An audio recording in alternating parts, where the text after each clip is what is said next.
Ce soir, par la grâce du Seigneur,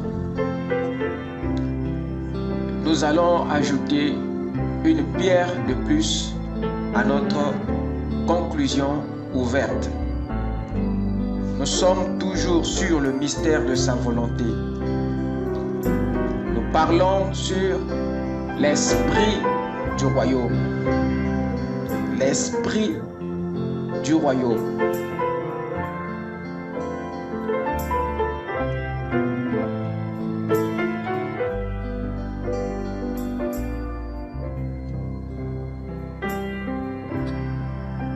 Que le Seigneur vous bénisse. Que Dieu vous comble. Nous sommes reconnaissants à Dieu cet après-midi pour nous avoir accordé la grâce de venir dans sa présence. Amen. Si on peut se lever pour lire les Saintes Écritures.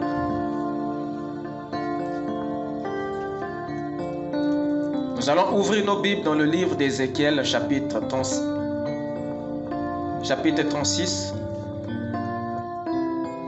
le verset 24 à 28. Ensuite, nous prendrons Éphésiens 3, le verset 14 à 15. Si vous n'avez pas de Bible, suivez ma lecture.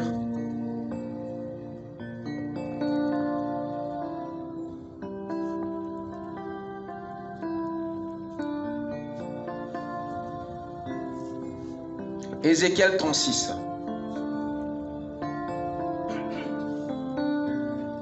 Je commence à partir du verset 25. Je répandrai sur vous une eau pure, et vous serez purifiés. Je vous purifierai de toutes vos souillures et de toutes vos idoles. Je vous donnerai un cœur nouveau, et je mettrai en vous un esprit nouveau. J'ôterai de votre corps le cœur de pierre, et je vous donnerai un cœur de chair. Je mettrai mon esprit en vous, et je ferai en sorte que vous suivez mes ordonnances, et que vous observiez et pratiquiez mes lois. Amen. Amen. Vous habiterez le pays que j'ai donné à vos pères. Vous serez mon peuple et je serai votre Dieu. Avec nos têtes inclinées. Seigneur notre Dieu, c'est avec révérence, Père, que nous nous approchons de ton trône de grâce et de miséricorde. Oh Dieu, nous savons qu'il n'y a rien de bon en nous. C'est pour cela, Père, nous nous sommes humiliés. Viens, Seigneur, ô Dieu Tout-Puissant, nous relever, parce que seul toi, Père, ô Dieu Tout-Puissant, as la puissance de la résurrection. Nous sommes venus, Seigneur, avec nos fardeaux, avec la révélation qu'aucune brebis ne porte son fardeau. Seigneur, tu as promis t'occuper du reste au moment où nous allons nous concentrer sur la priorité. Alors, Père, décharge chacun, exauce chaque requête et amène en nous, Père, la plénitude de ton esprit et qu'en nous commence un réveil qui ne s'éteindra point. Je crois que, Père, chacun a été plongé dans cette grande rivière de sang qui a été tiré des veines d'Emmanuel. Parce que nous avons la ferme assurance dans ta présence que nous sommes pardonnés. Merci pour la guérison, Seigneur. Merci pour la consolation. Merci pour la révélation. Merci pour ton esprit. Laisse que, Père, l'honneur et la gloire te reviennent, alors que nous te dédions ces moments précis dans le nom parfait du Seigneur Jésus-Christ, notre Dieu. Amen. Pendant que vous vous asseyez, ouvrons dans Éphésiens 3,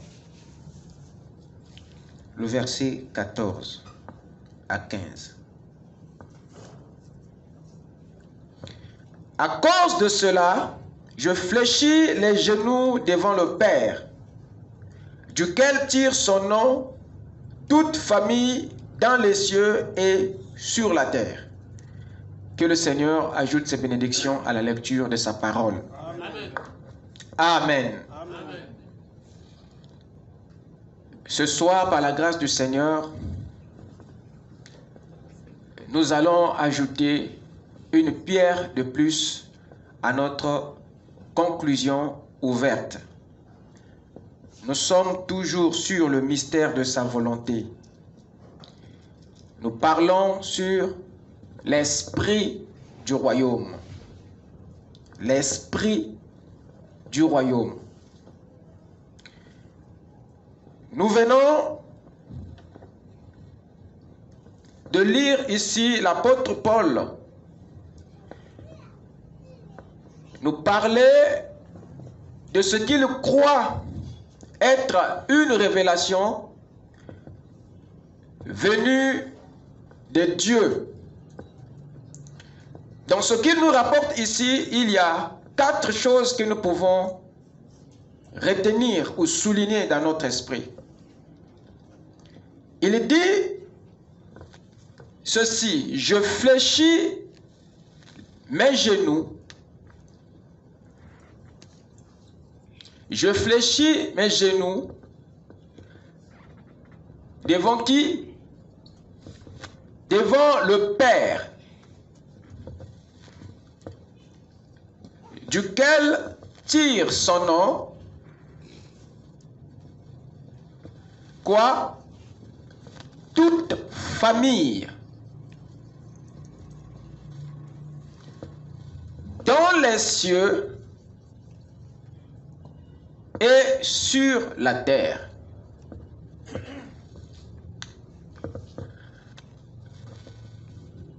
Je fléchis les genoux devant le Père, duquel tire son nom toute famille qui est où? Au ciel et sur la terre. Fléchir ici, c'est un acte d'humilité. C'est un acte d'adoration. Envers qui? Envers le Père. Yes. De qui tire le nom toute famille dans les cieux et sur la terre. Paul nous parle ici d'une famille dont une partie est au ciel et une autre sur la terre.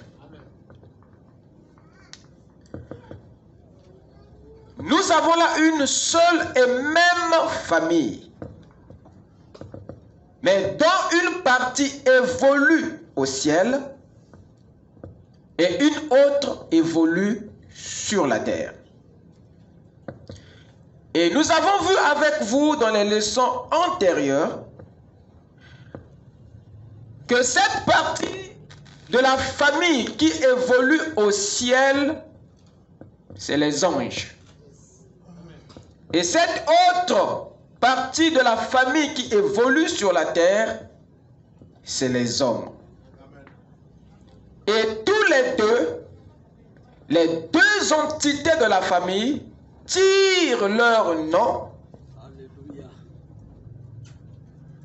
du Père et non du Fils, d'après l'apôtre Paul. Amen.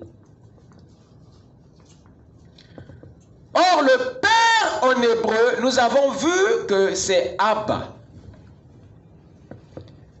ce qui veut dire source. Le Père est donc la source qui a produit le Fils. Le Père est la source de tout ce qui existe. Donc le nom que la famille terrestre porte est un nom qui vient de la source. Est un nom qui vient de la racine. Est un nom qui vient de la source qui a produit le Fils.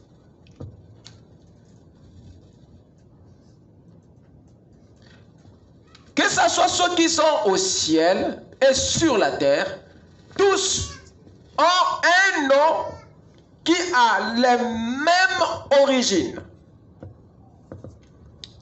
Leurs noms viennent d'une seule et même source. Vous me suivez? Amen. Amen. Or, le nom en hébreu n'est pas seulement un mot. Le nom en hébreu évoque aussi la nature, c'est-à-dire l'empreinte, l'image, le caractère, l'esprit. Voilà ce que le nom signifie en hébreu. Ce n'est pas juste un mot. Le nom en hébreu n'est pas un mot seulement. C'est une nature. C'est une empreinte, une image, une nature, un caractère, un esprit. Donc le nom que la famille terrestre de Dieu porte n'est pas un mot seulement, mais c'est une nature. Cette famille terrestre de Dieu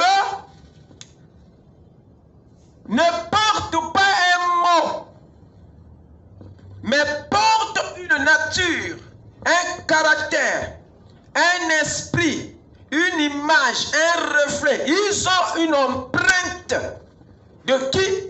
L'empreinte du Père.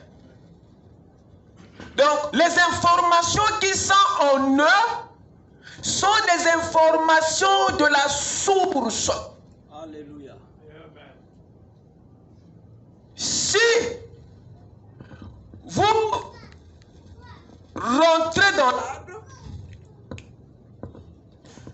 toutes les informations que vous trouverez dans l'arbre ont la même nature que les informations qui se trouvent sur la terre ou dans la terre. Yes. Parce que la terre est la source de l'arbre. Yes.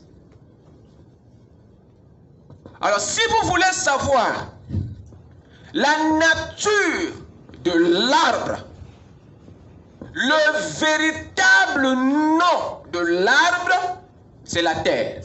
Amen.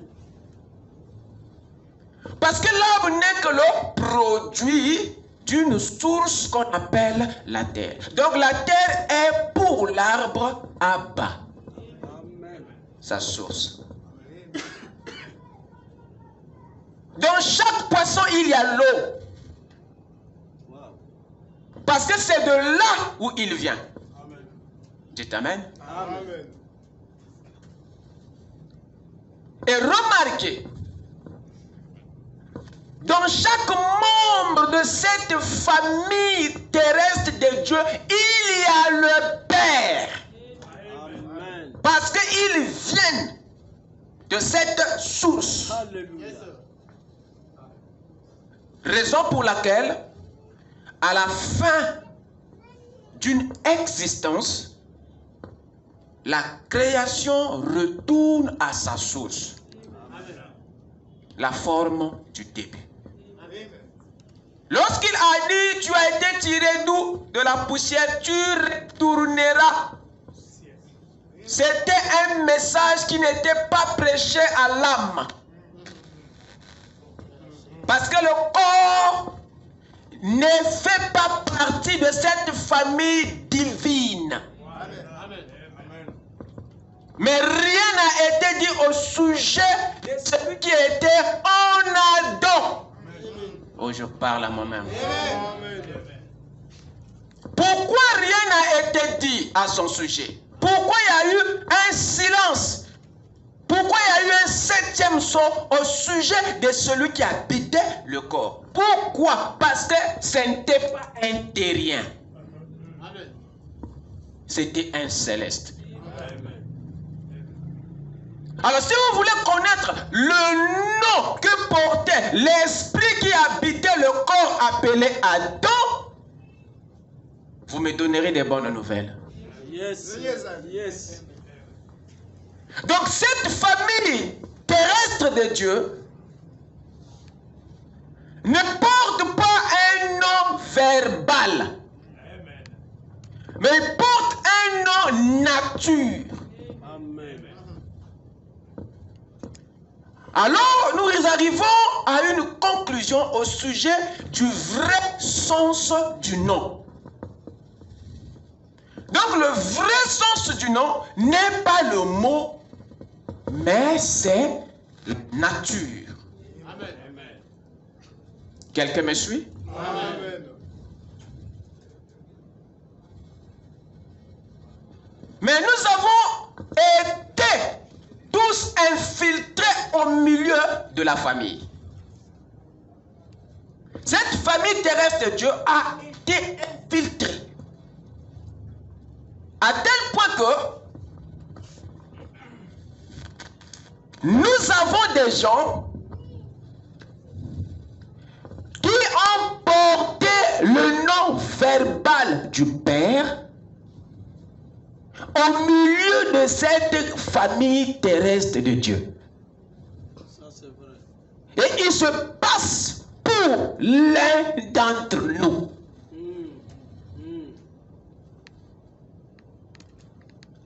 Et le problème qui se pose, c'est que les enfants de Dieu ont perdu un outil.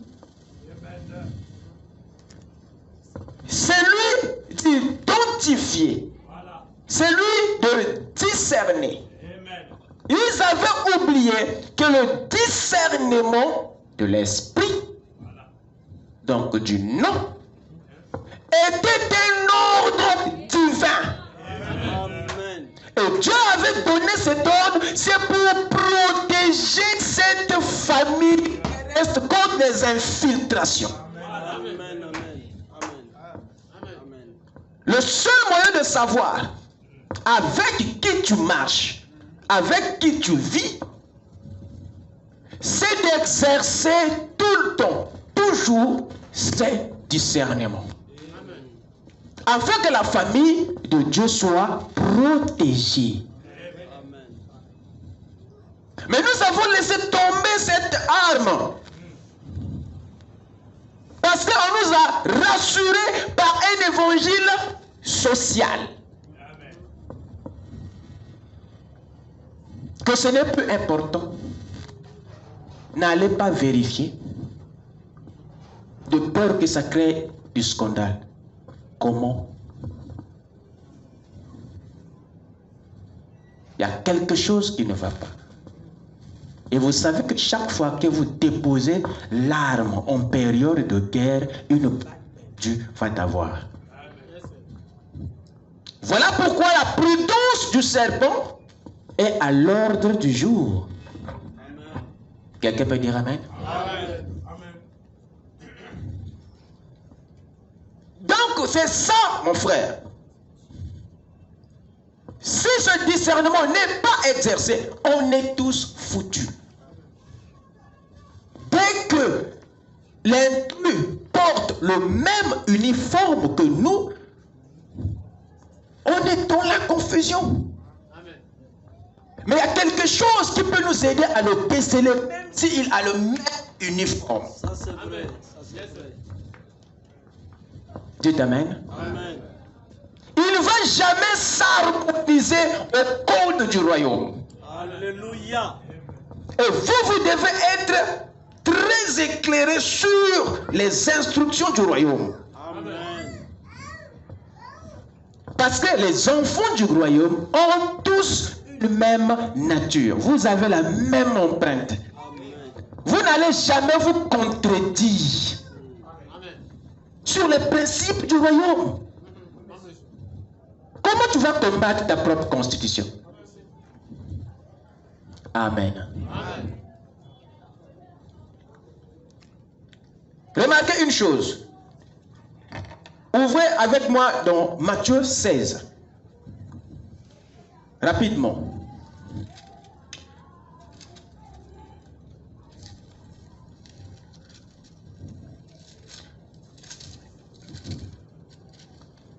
À partir du verset 13, Jésus qui parle. Jésus étant arrivé dans le territoire de Césarée, de Philippe, demandant à ses disciples, qui dit-on que je suis, moi, le Fils de l'homme? Ils répondirent, les uns disent que tu es Jean-Baptiste, les autres Élie, les autres Jérémie, les uns des prophètes, et vous, leur dit-il, qui dites-vous que je suis? Simon-Pierre répondit, tu es le Christ, le Fils du Dieu vivant. Jésus reprenant la parole lui dit, tu es heureux, Simon, fils de Jonas, car ce ne sont pas la chair et le sang qui te l'ont révélé, mais c'est mon Père, la source, Amen. qui est dans les cieux. Et moi je te dis que tu es Pierre, et que sous cette pierre, je bâtirai mon église, et que les portes du séjour des morts ne prévaudront point contre elle. Amen. Amen. Amen. Nous avons ici Jésus qui pose une question à ses disciples. Que dites-vous que moi je suis? Qu'est-ce qu'il voulait savoir en posant cette question? Est-ce que Jésus voulait se rassurer que les disciples connaissaient son nom? Parce qu'ils savaient tous que ce gars s'appelle Jésus. Alors, si c'était à toi que cela était posé, à quoi aurais-tu pensé? Au nom ou à la nature de l'esprit qui est derrière ce nom que tu connais déjà? Amen. Jésus savait que les disciples savaient qu'il s'appelait Jésus, le nom. Mais il leur pose la question, qui dites-vous que moi je suis? Là, Jésus ne voulait pas savoir s'il avait, le peuple, les disciples, avaient la maîtrise du mot, du nom, mais s'ils avaient la maîtrise de l'esprit qui vivait derrière ce nom, Jésus. Amen. Et la plus grande révélation était de savoir quelle est la nature, l'esprit, le caractère qui est derrière Jésus, le nom. Et il dit que l'Église sera bâtie sur la révélation selon laquelle l'esprit, c'est-à-dire Christ, est l'esprit qui est derrière le nom Jésus. Et c'est cette église qui aura la nette révélation de la nature qui est derrière le nom, le corps Jésus. C'est cette église qui aura la victoire sur les portes du séjour de l'enfer. Cette église qui aura une vraie révélation du nom. Pas du mot, mais de l'esprit qui est derrière le mot. Je m'appelle Jésus. Mais dites-moi, qu'est-ce que vous voyez derrière? Il y a quoi derrière Jésus? Dites-le. Quand vous regardez, vous voyez quoi? C'était ça, la plus grande question. Ce n'est pas connaître le mot, mais connaître l'esprit qui est derrière cela. C'était ça la question. Amen. Donc l'église n'aura pas la victoire si vous portez un mot sans l'esprit, sans la nature que cela évoque. Ça ne servira à rien. Et c'était ça l'enseignement de Jésus ici. Leur montrer que la victoire ne repose pas dans le fait que vous connaissez ou que vous portez le nom tant que mot, mais quand vous portez le nom autant que esprit, nature. Et aucun démon qui vont vous vaincre. Parce que dans le combat, ce n'est pas les lettres et les mots qui se battent, mais ce sont les vies, les esprits, les natures derrière ces mots. C'est la guerre des esprits, ce n'est pas la guerre des mots. Amen. Donc ça, c'est le rhéma qui était dans cette écriture. Que dites-vous que moi je suis? Oh, mais on connaît que tu es Jésus. Non! Il y a quoi derrière ce nom? C'est Christ. Ok. Christ est l'esprit qui est derrière Jésus, le nom. Et comme tu as ça, tu es vainqueur. Et moi, je bâtirai mon église non sur le mot Jésus, mais sur l'esprit, la vie qui est derrière ce nom. Toi, tu es où? Nous sommes en train de traiter le vrai sens du nom. C'est ça qui fait qu'entre ceux qui vont prendre le mot et ceux qui vont prendre l'esprit, la vie n'aura pas les mêmes résultats. Amen. Amen. Remarquez. Savez-vous que Josué était Moïse? Est-ce que vous le savez? Que Josué était un autre Moïse. Amen.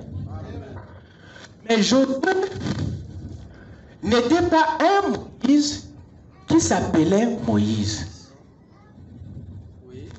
On est... Mais Josué était un Moïse ou un autre Moïse.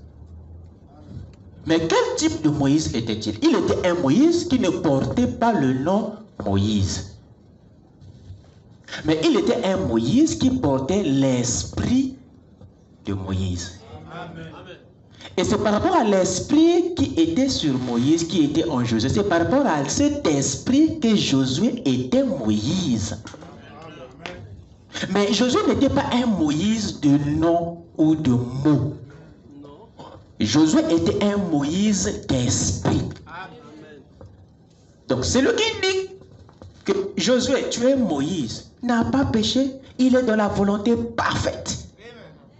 Parce qu'il a vu en Josué la nature, l'esprit, l'empreinte, l'image de Moïse. Moïse n'est pas un mot à ce moment-là, mais c'est un esprit. À la montagne de la transfiguration, les Pites, ils avaient vu un Moïse, mais c'était une théophanie. Amen. Amen. Qui est Moïse?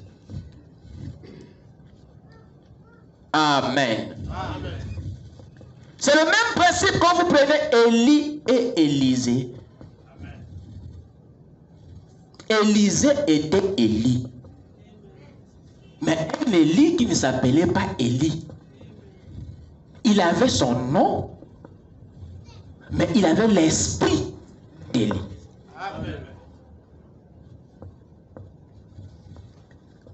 Vous prenez encore qui?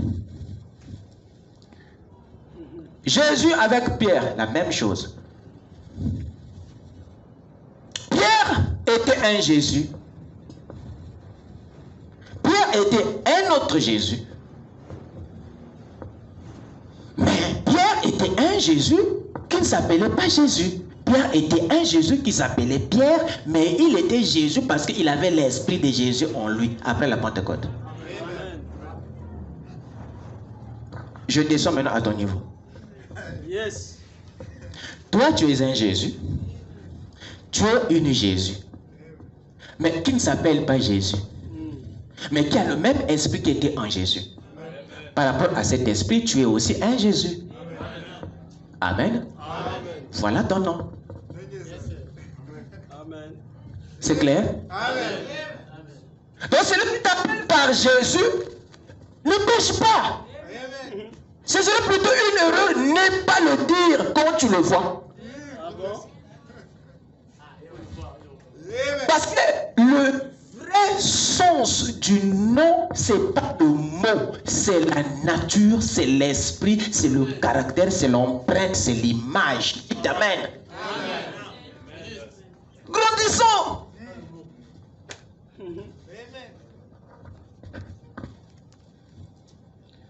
Je vais vous lire une chose, s'il vous plaît. Ouvrez dans Acte 19.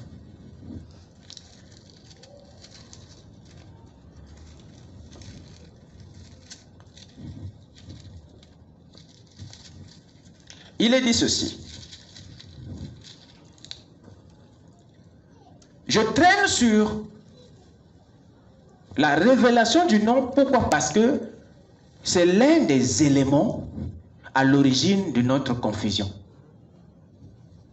Si on peut réussir à voir les choses dans les moindres détails, on sera équilibré. C'est à ce moment-là que notre discernement sera aiguisé. Je prends tous ces types, c'est pour aiguiser notre discernement. Le discernement se travaille. Il y a des enseignements qui aiguisent le discernement. Il y a d'autres enseignements qui étouffent, qui tuent le discernement. Mais je suis là pour aiguiser notre discernement. Dites amen. Jésus dit, entre parenthèses, c'est une écriture que vous vous souvenez tous. Je crois que c'est dans Jean chapitre 10, si je ne me trompe pas. Jésus dit qu'on reconnaît un arbre par quoi? Oh, mais c'est pas possible. Oh. Chaque arbre a son nom. Normalement, on devait reconnaître un arbre par son nom. Mais comment? Mais lui dit, c'est par les fruits, pas par le nom. On est où là? C'est juste. On réveille-vous un peu là. Il dit, on reconnaît un arbre par ses fruits. Non, non, c'est pas vrai, Jésus, c'est pas vrai.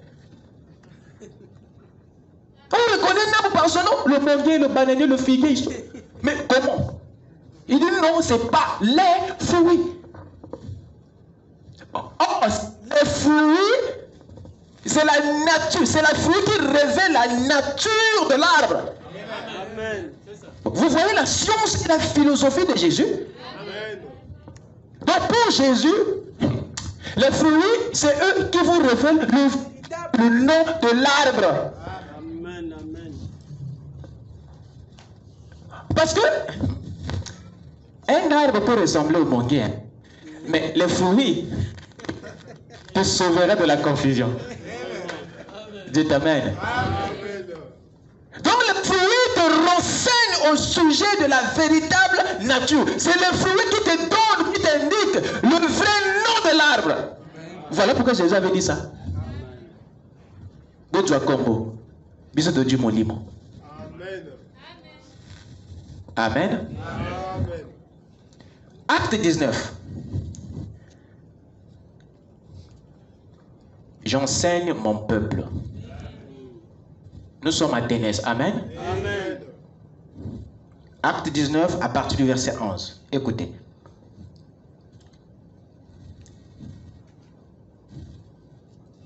Je pense que je suis au bon endroit.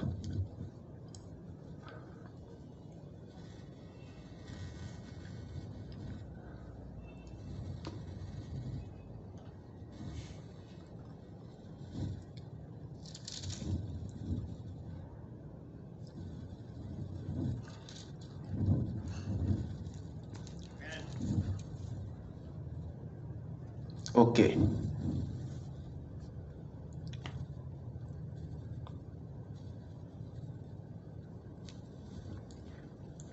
Mais comme quelques-uns, je commence à partir du verset 8, 9. Mais comme quelques-uns restaient endurcis et incrédules, décriant devant la multitude la voix du Seigneur, il se retira d'eux, sépara les disciples et enseigna chaque jour dans l'école d'un nommé Tyrannus. Non. Le verset 13.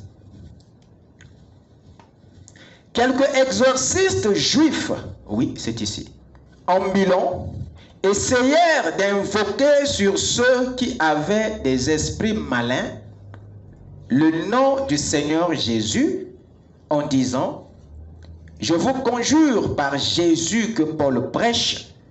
Ceux qui faisaient cela étaient 7 fils de Schéva, juifs, l'un des principaux sacrificateurs. L'esprit malin leur répondit: je connais Jésus et je sais qui est Paul. Mais vous, qui êtes-vous?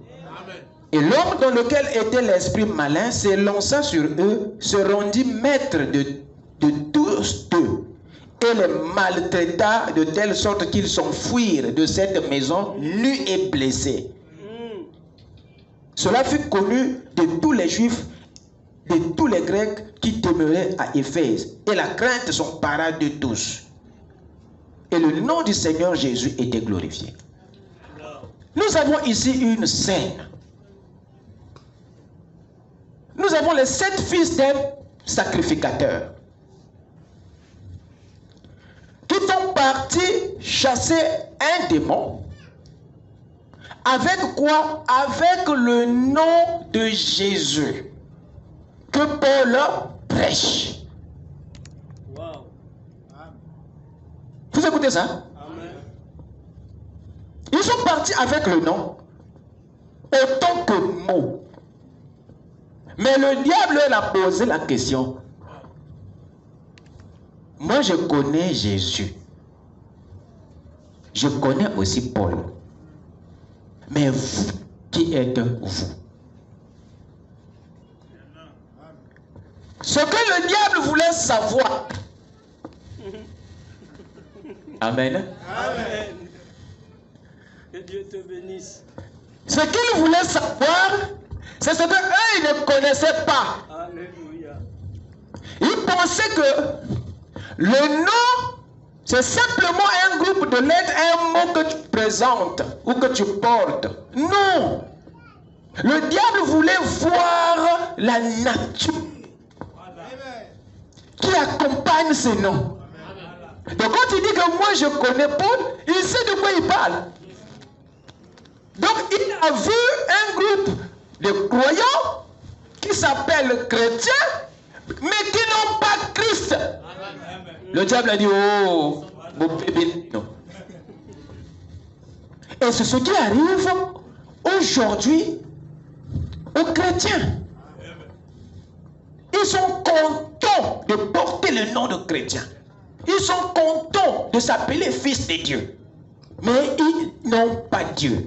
Ils n'ont pas Christ. Vous avez des fils de Dieu qui n'ont pas Dieu. Vous avez des chrétiens qui n'ont pas Christ. Écoutez, le diable sait voir ces choses mieux que vous. Amen. Donc quand tu te présentes pour lui avec un nom qui n'a pas la vie, tu es bon. Parce que lui, le diable connaît que le nom, ce n'est pas le mot que tu balances, mais c'est l'esprit qui est derrière ça. Et lui, il craint pas le mot. Le diable craint la vie qui est derrière le mot. Et si tu n'as pas la nature, l'esprit, non, tu es vaincu. Voilà pourquoi tu étais vaincu. Parce qu'il croyait que le christianisme, c'est une affaire de nom sans la vie. Et je ne veux pas que cela vous arrive. Il faut que votre révélation soit très haute. À tel point que tu n'as pas besoin de prononcer le nom. Parce que ta vie est déjà le nom. Amen. Amen. Qu'est-ce qui explique que la silhouette de Paul ou de Pierre puisse chasser les démons? explique ça. Mais c'est la nature. C'est la vie. Dites Amen. Amen. Mais Paul ne s'appelait jamais Jésus. Paul s'appelait Paul. Il avait son nom, mais il avait le nom de Dieu, vous le savez, autant que nature. Et c'est le nom de Dieu autant que vie en lui qui guérissait les malades. Amen. Dites Amen. Amen. Regardez.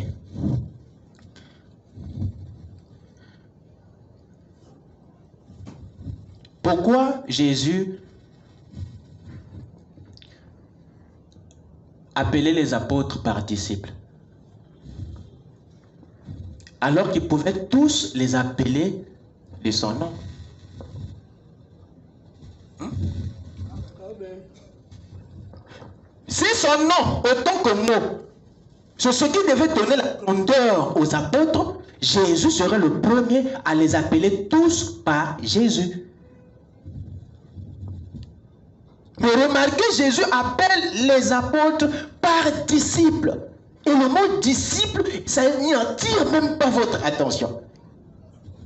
C'est pour dire que Jésus avait une école. En réalité, pas une église, mais il avait une école. Pas un mouvement religieux. Jésus a une école. Ce n'est que dans une école où les étudiants sont appelés disciples. Amen. Parce que dans une école, on ne communique pas le nom. Mais dans une école, on communique un esprit. Donc Jésus appelait les apôtres par disciples parce qu'il savait qu'il avait un esprit à les laisser, pas un mot. Amen. Et c'est ce que eux tous ont reçu, l'esprit, la nature. Chacun a gardé son nom. Mais ils ont tous pris le côté spirituel du mot Jésus, qui est le vrai nom. À tel point qu'un jour, on a reconnu Pierre par le langage. Il dit, ta manière de parler là, tu ressembles à ce que... Vous voyez? Amen. L'empreinte n'est pas un mot.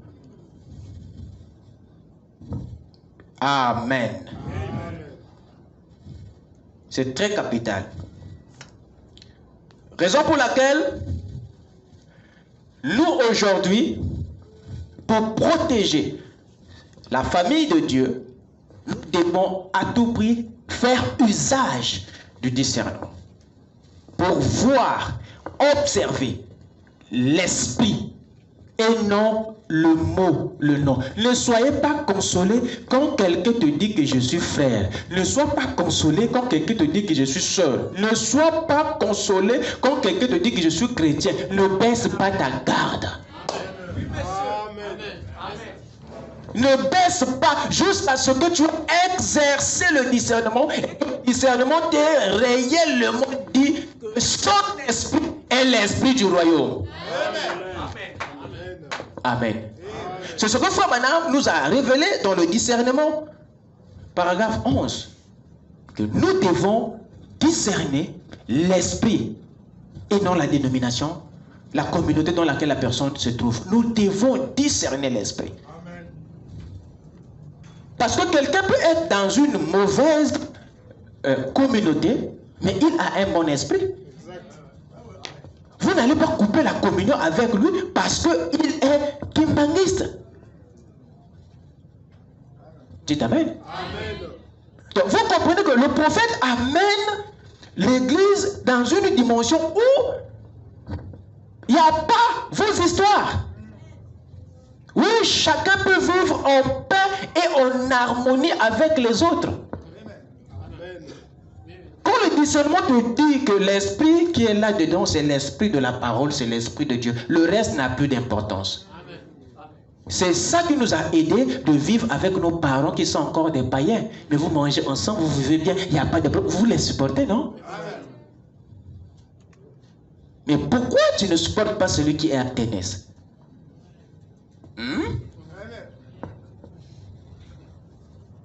Il y a un problème. Voilà pourquoi le prophète, dans sa vie, il a fait une observation. C'est ce discernement qui l'a aidé à déceler, à découvrir les différents types d'esprits qui œuvrent sur les gens. Et il s'est rendu compte que la majorité ne vivent pas sous l'esprit de Dieu, mais vivent sous 4 esprits, disons 3, en enlevant l'esprit de Dieu. Fabadam parle de l'esprit national.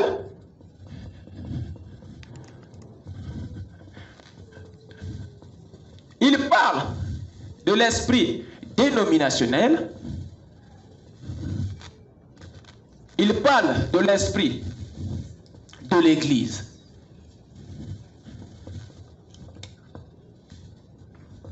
Et il a remarqué ça. Et aucun de ces esprits n'est l'esprit de Dieu.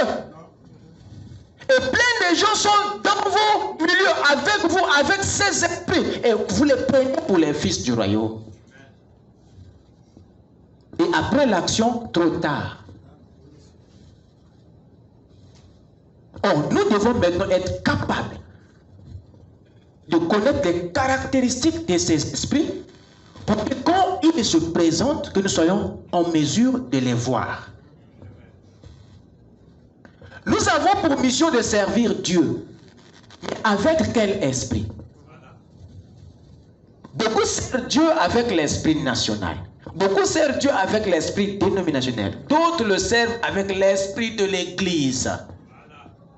Voilà pourquoi ils tuent sans condamnation. C'est à cause de ces esprits. Amen. Amen. Gloire soit rendue à Dieu pour le prophète. Amen. Voilà notre secours. Alors, c'est quoi l'esprit national? Abordons un peu ça avant d'évoluer. L'esprit national ici, c'est l'esprit du pays où tu es né, naturellement parlant. C'est l'esprit qui identifie une nation. C'est cet esprit qui fait que tu sois reconnu comme Congolais partout où tu vas. Donc il y a une identité sur toi que les autres peuvent facilement lire et voir. Sans pourtant que tu dises d'où tu viens, tu arrives quelque part, on te dit déjà que toi tu es Congolais. Tu te poses des questions. Mais comment? Dans le pays où nous sommes nés, il y a une atmosphère déjà préétablie. Et c'est cette atmosphère qui est à l'origine de votre façon de vous habiller, de votre façon de vivre, de votre façon de voir les choses. Ce qui fait que tu te comportes comme le reste des Congolais, c'est cet esprit-là. Vous le recevez à la naissance. L'esprit national, c'est un esprit populaire. C'est ça qui fait que tu te comportes comme le reste des Congolais, même si tu es né aux États-Unis. C'est là. Ça te fera comporter comme le reste des Congolais, sans effort. Ça vient par reproduction.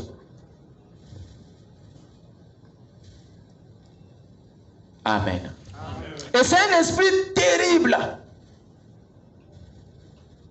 L'esprit de la majorité.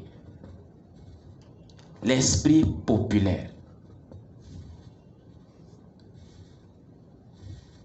Ça te fait comporter comme le reste de ton peuple. Comme le reste de ta tribu. Sans effort. C'est un lien terrible. Difficile à briser. Parce que c'est dans le sang. Il faut un autre esprit.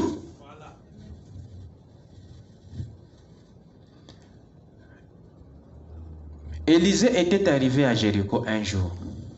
Les gens du village sont sortis pour l'accueillir. Ils ont dit, ah, prophète, le séjour à Jéricho est... mais les eaux sont amères. Comment? Il dit, le séjour est bon, mais les eaux sont comment? Amères. C'est les eaux. Les eaux.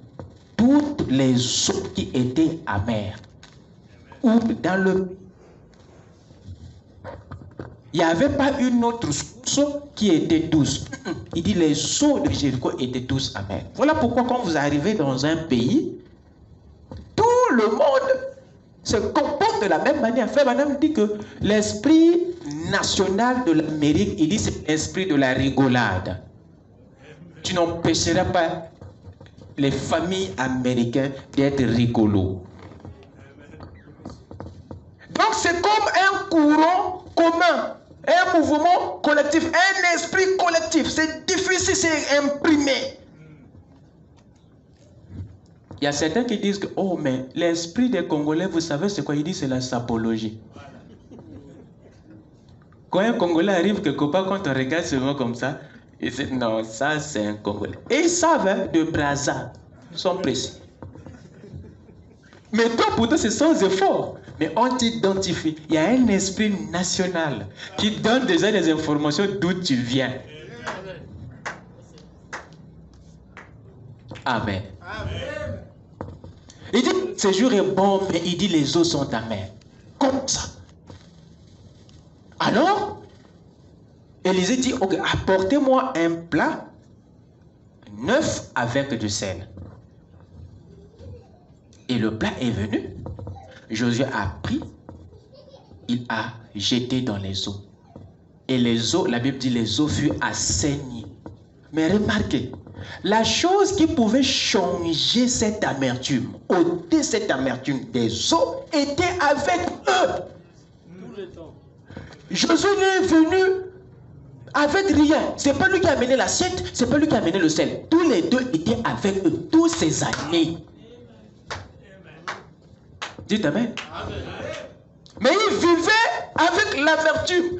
L'esprit était là qui avait corrompu tout le peuple. Tous communs.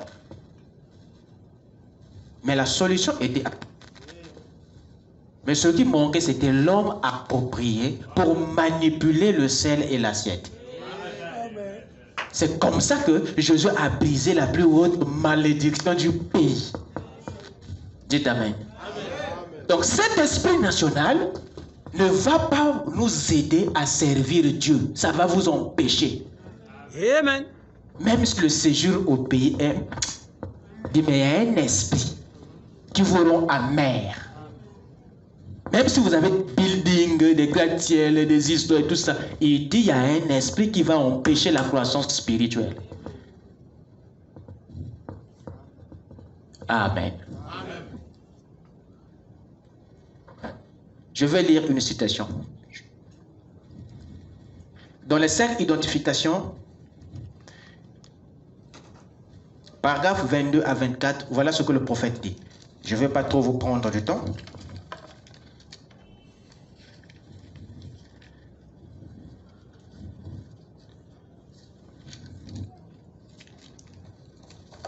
Cinq identifications, paragraphe 22.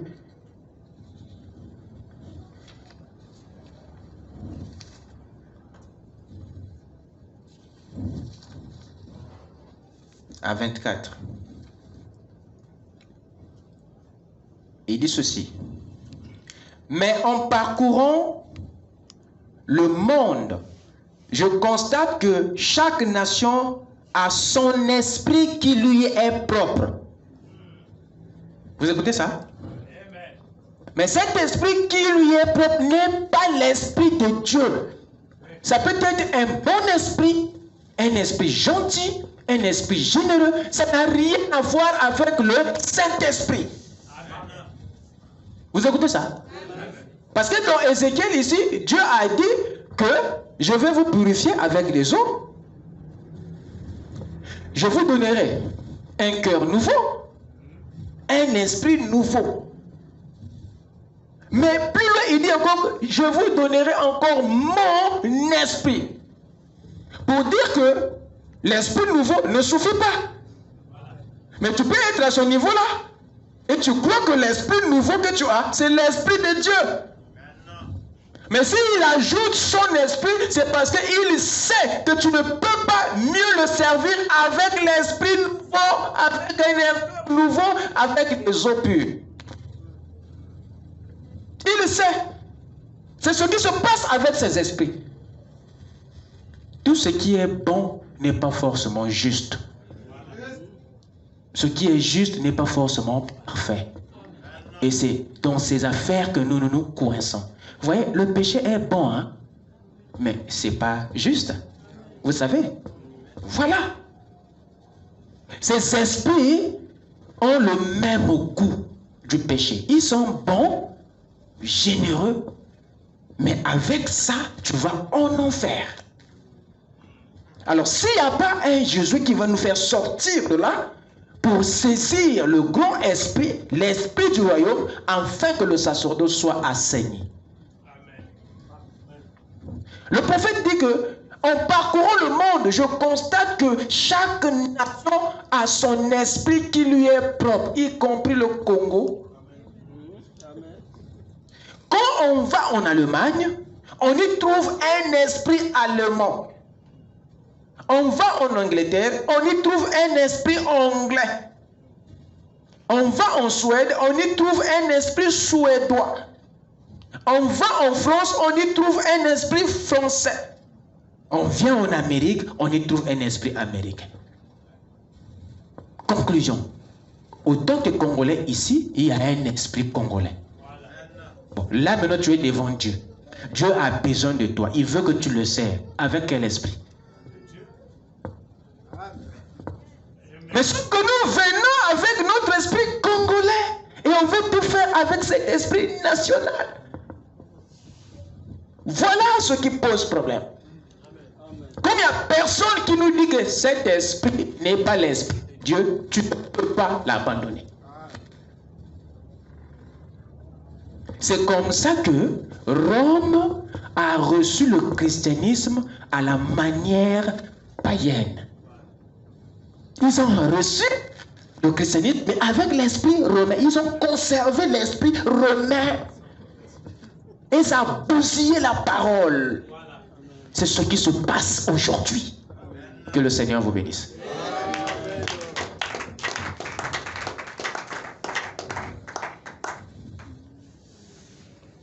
Moi j'ai fini. Hein? On a commencé en retard, vous êtes venus en retard. Lèvons-nous.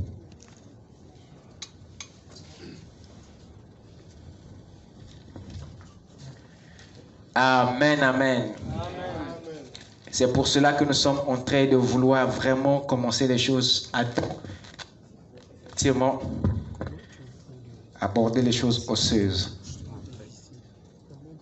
Nous allons continuer dimanche. Vous êtes avec moi? Amen. Avec nos têtes inclinées. Confiance en toi, divin Sauveur. Je vis dans l'espérance et je marche sans peur. La la la la la. La la la la la la. Oh la la la la la.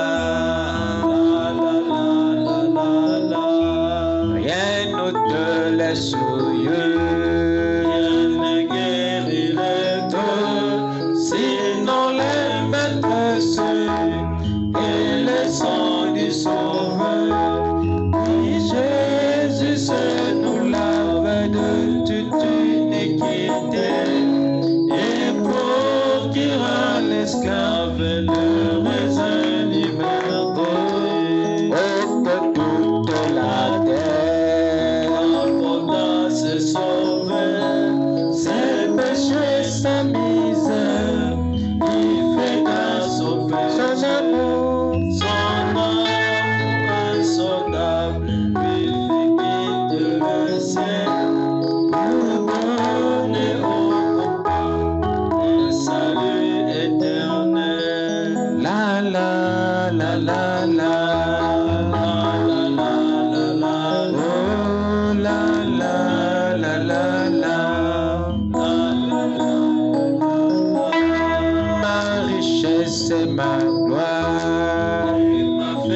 simplicité.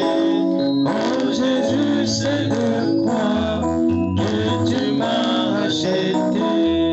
Rempli de confiance en toi, divin Sauveur. J'ai vu dans l'espérance et je marche sans peur. La la la la la.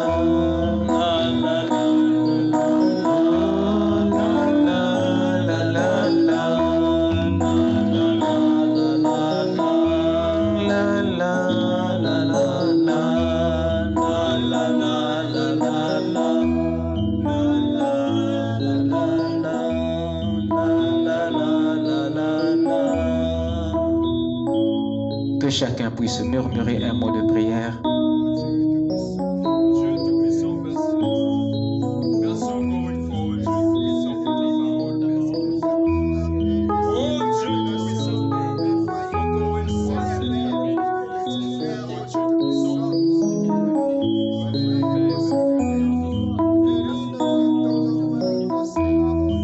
Oh Dieu Tout-Puissant, fais ça comme vous avez bien-aimé.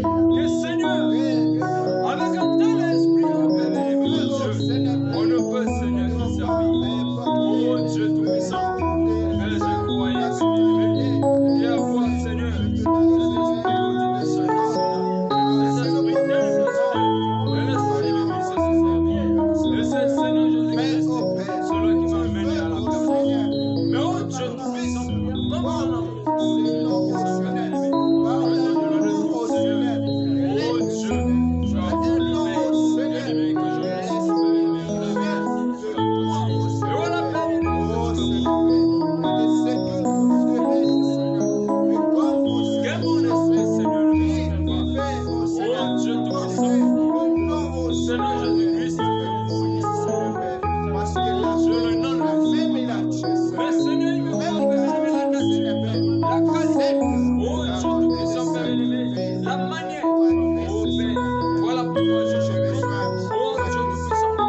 notre Dieu, nous te bénissons, Père éternel, pour la grâce que tu nous as accordée, Seigneur, de découvrir, ô Dieu, les esprits qui s'infiltrent dans ta famille, alors que, Père, ô Dieu, tu avais placé l'arme fatale entre les mains de ton peuple, afin de percevoir, Seigneur, cela.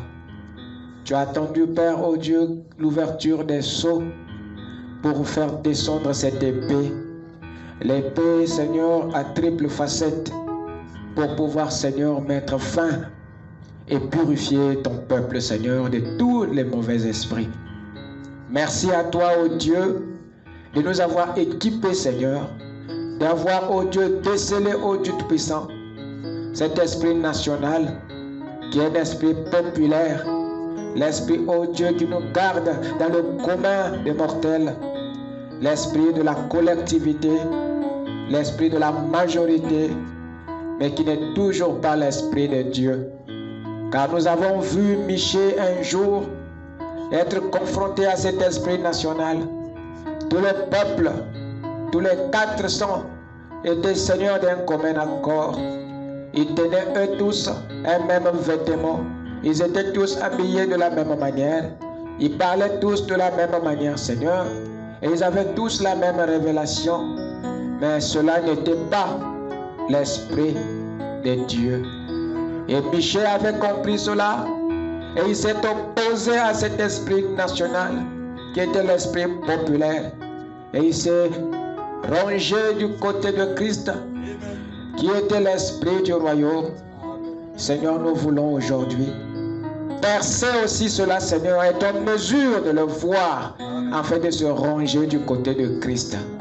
Accorde à chacun de nous, Seigneur, le discernement qui était en Michée, la vision qui était dans le prophète Michée, la vision qui était dans le prophète de l'âge, qui a réussi à observer cet esprit national, cet esprit de l'Église, cet esprit dénominationnel. Nous voulons, Seigneur, être équipés du même discernement, Père, car tu as dit que c'est l'ordre que tu nous as laissé, Seigneur. Nous voulons protéger la famille. C'est pourquoi, oh Dieu, ouvre l'œil de Géasi, Seigneur, afin que tous ceux qui sont aveugles, Père, puissent à nouveau voir comment est-ce que, Père, l'ennemi environne la ville. Seigneur Dieu, cela permettra au Père bien-aimé de voir aussi le Saint-Esprit, l'Esprit de Dieu qui agit dans les uns et dans les autres. Car si nous pouvons voir le diable sans voir Dieu, notre perception est aussi négative. Nous voulons, Seigneur, que nos yeux soient ouverts au dedans et au dehors. Accompagne ton peuple, Seigneur. Puisse-t-il être à jamais intelligent.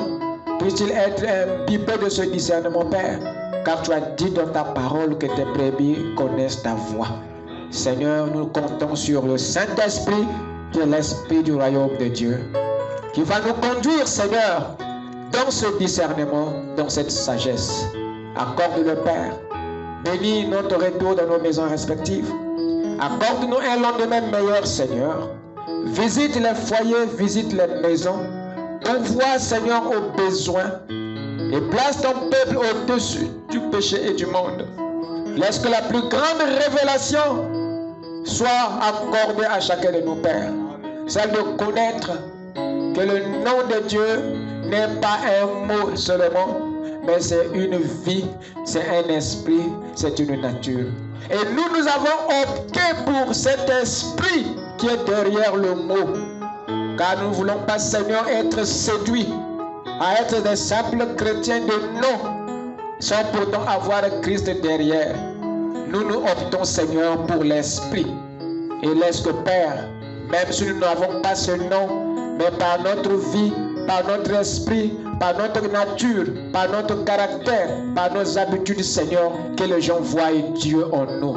Seigneur, c'est pour cela que Philippe avait demandé, montre-nous le Père, la source, et cela nous suffit. Parce que c'est la nature du Créateur qui doit être dans la créature. C'est cela, Père, oh Dieu, notre prière. Bénis ton peuple, bénis ton épouse partout sur la terre. Seigneur, oh Dieu, accorde à chacun, Seigneur, la bonne santé pour à nouveau se réunir et continuer à te servir. non avec l'esprit national, non avec l'esprit de l'église, non avec l'esprit dénominationnel, mais avec l'esprit du royaume qui est le Saint-Esprit, l'Esprit de Dieu. Car nous l'avons ainsi demandé, Père, dans le nom de Jésus-Christ, la nature divine. Amen. Que Dieu vous bénisse.